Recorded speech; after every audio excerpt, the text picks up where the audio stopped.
সামনে ঈদ আসতেছে, এজন্য ভাবলাম আপনাদের সাথে একটা দুর্দান্ত রেসিপি শেয়ার করি। যদিও অনেকে পছন্দ করেন না, অনেকে করেন। অনেকের খুবই পছন্দের, আবার অনেকে একদম সহ্য করতে পারে না। তো এখানে আমি কিছু, এই যে দেখতে পাচ্ছেন, কিছু রেসিপির পিকচার। তো অনেকে এইভাবে খেতে পছন্দ করেন।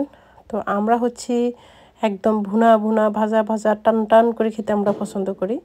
ছোটোবেলার থেকে ওভাবে খেয়ে আসছি। মা রান্না করতো, আমি নিজেও ওইভাবে রান্না করতাম।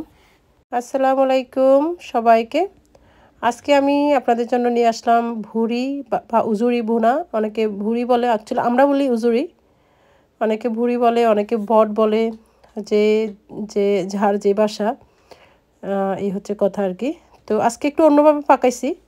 সব সময় মানে আম্মা রান্না করতো খুব ভুনা ভুনা, একদম পোড়া পোড়া ভুনা ভুনা, ক্রাঞ্চি লাস্ট পর্যন্ত। ওটা আবার দাঁত ব্যথা হয়ে যায় মানে লাস্ট পর্যন্ত।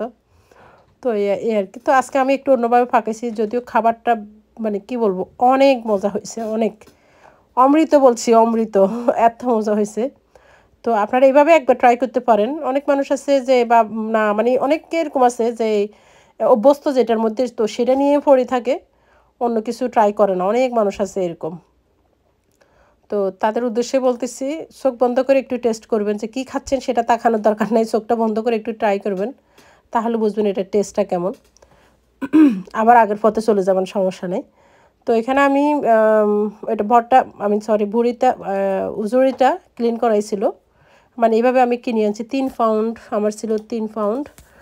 তো ভালো করে গরম পানি দিয়ে ধুয়ে এখানে আমি ইনস্ট্যান্ট পটে দিয়ে দিচ্ছি, খুব তাড়াতাড়ি হওয়ার জন্য আর কি। আপনারা চুলাতেও পাকাইতে পারেন। এখানে আমি ধনিয়ার গুঁড়ো, গরম মশলার গুঁড়ো, মরিচের গুঁড়ো, আর এখানে টমেটোটা হচ্ছে অপশনাল, টমেটোটা না দিলেও চলবে। আমি এখানে দিয়ে দিচ্ছি জিরা বাটার, একটু জারটা ধুয়ে একটু পানি দিয়ে দিলাম। এখন আমি দিয়ে দিচ্ছি জিরা বাটা।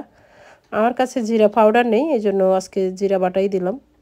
আর জিরা বাটার তরকারি কিন্তু ভীষণ মজা হয় যদি ফ্রেশ জিরা বেটে রান্না করেন, খুবই মজা হয়। এখানে আমি দিয়ে দিলাম হলুদের গুঁড়ো পরিমাণ মতো। আমি ডেসক্রিপশনে দিব কতটুকু কী পরিমাণ দিলাম। এখানে আমার 3 লাখ উজুরি আছে।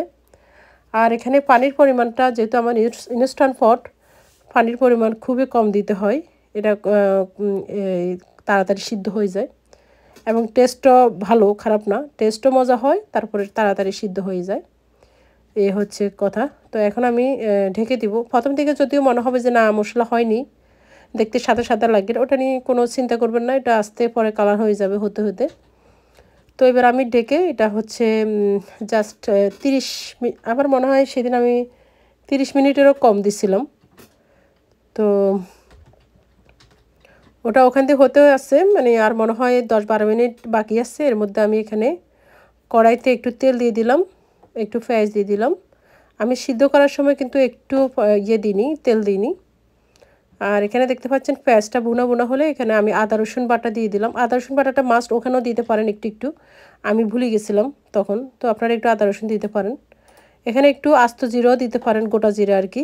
একটু আস্ত কিছু মশলা দিতে পারেন, এলাচ, দারচিনি, লং, যা যা দেওয়ার আর কি, আস্ত গরম মশলাগুলি আমি দিইনি, যেহেতু যে মানে বাচ্চারা খাবে, তো তো ওদের মুখের তল অনেক সময় এলাচি টেলাচি পড়ে গেলে পছন্দ করে না।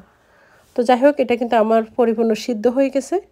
আমি সেই মশলাটার মধ্যে দিয়ে দিলাম অফ ক্যামেরায়।